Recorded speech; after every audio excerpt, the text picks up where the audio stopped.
আজকে দুপুরে কি খেলাম তাই আজকে আপনাদের মাঝে শেয়ার করব।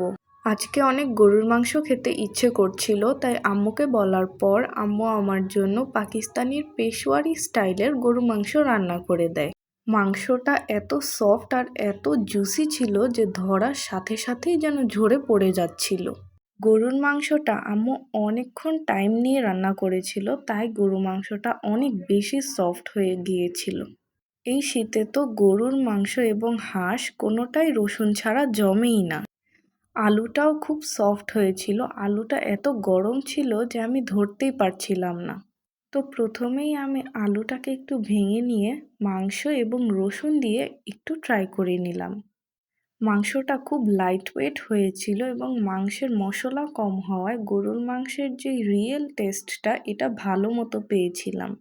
আপনাদের কার কার আমার মতো এরকম রসুন ভালো লাগে অবশ্যই কমেন্ট করে জানাবেন। গরুর মাংসে রসুন না দিলে যেন জমেই ওঠে না, আর লেবু ছাড়া তো সব কিছুই অপূর্ণ। আপনাদের কার কার আমার মতো লেবু খাওয়ার অভ্যাস আছে অবশ্যই জানাবেন। কাঁচামরিচ ছাড়া যেহেতু কিছুই জমে ওঠে না, তাই সব কিছুর সাথে কাঁচামরিচ মিশিয়ে আরেকবার খেয়ে নিন। And that is it for today. Bye bye.